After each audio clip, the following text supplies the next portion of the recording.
Okay, let's dive right in. We're going to talk about a struggle that, honestly, hides in plain sight. It affects some of the most successful, put together, and seemingly confident people you know. It's that silent battle fought by the overachievers who look like they have it all figured out, but on the inside, they're wrestling with this constant, invisible storm. This quote, it just nails the core paradox we're exploring, doesn't it?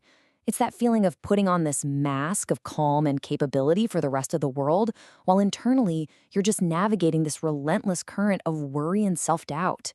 It's a classic case of what you see is not what you get.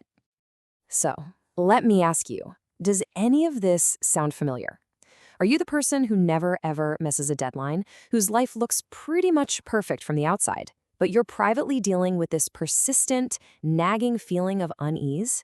Well, if you're nodding along right now, you are absolutely in the right place. So let's break down this massive disconnect. It's so important to understand how someone can be both a super high achiever and at the same time be deeply anxious. Because in this really strange way, the anxiety is often what fuels the achievement. And that creates a cycle that is just so hard to break. This right here lays out those two realities so clearly. Look at this. On the left, that's what everyone else sees. The high achiever, the organized, proactive person. But on the right, you see what's really driving the whole thing. A deep, profound fear of failure and just constant overthinking. People might see you as calm and outgoing, but you feel like you can never, ever truly relax. This just shows how the very traits people admire are so often powered by a hidden struggle. Okay, so let's get really clear about the term itself. High-functioning anxiety isn't a formal diagnosis you're going to find in a medical textbook. It's a phrase we use to describe this very real experience.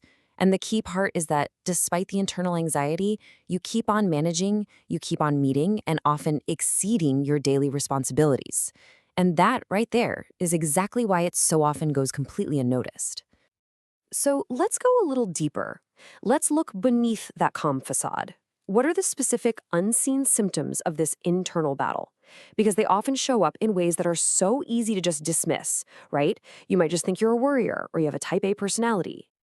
First off, there's the mental chatter. And look, this isn't just normal worry. It's a relentless 24/7 cycle of overthinking every single decision, replaying past mistakes over and over, and obsessing about worst-case scenarios.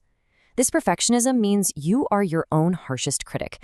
Even after a huge win, you might find yourself looking for reassurance from others that you actually did a good enough job. And all that constant mental strain, it takes a very real physical toll. Your body is definitely keeping score.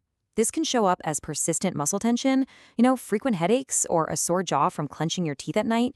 It can lead to just chronic exhaustion because your brain never really gets to switch off, causing insomnia or even digestive issues. That on-edge feeling can even feel like a racing heart. This internal state also totally shapes your behavior. You might find it incredibly difficult to say no because you're terrified of letting people down. Or maybe you procrastinate, not because you're lazy, but because the fear of not doing a perfect job is completely paralyzing, right up until that deadline pressure forces you into a crazy period of intense work. A lot of people also develop nervous habits or just constantly stay busy because stillness is when the anxious thoughts really creep in. Okay, so this is the crucial point. While you might be functioning, and even functioning well, it comes at a very high cost. Pushing through these symptoms day in and day out is just not sustainable, and it can have some really serious long-term consequences for your health and your well-being. And to put this all into perspective, you are so far from alone. Over 40 million adults in the US deal with an anxiety disorder. That's almost 20% of the population. This is not a niche issue. It's an incredibly common part of the human experience. But here's the statistic that is truly staggering. Despite how common anxiety is, less than 37% of people who are struggling actually get treatment. And for those with high-functioning anxiety, you can bet that number is even lower, precisely because their success masks their struggle. They think, I don't need help, or even worse, I don't deserve it. And this right here perfectly illustrates the danger of not seeking help. The long-term costs are severe. We're talking about total professional burnout, strained relationships because you're always people-pleasing, and a significantly increased risk of depression. In fact, about 60% of people with anxiety will also have symptoms of depression.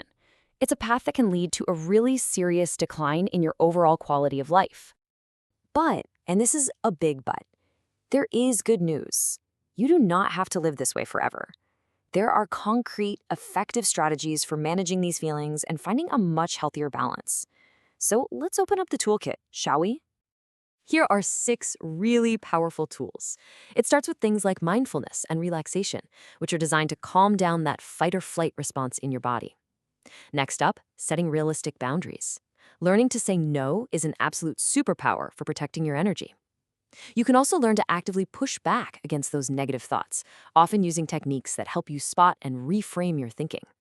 And of course, it means truly prioritizing self-care, managing your time to prevent that feeling of overwhelm, and crucially, seeking professional support when you need it. This brings us to our final and maybe the most important point of this whole conversation. We need to completely reframe how we think about asking for help, especially in a culture that seems to glorify achievement above all else. Let this one really sink in. Walking around with this massive internal burden, it's exhausting. The brave, strong thing to do is to acknowledge that struggle and take that courageous first step towards getting support. It is not a weakness, it's the ultimate act of self-care and resilience. So I'll leave you with this to think about. What if we've been defining success all wrong? What if real success isn't about appearing perfect all the time, but about having the courage to face our struggles head on and the wisdom to ask for help?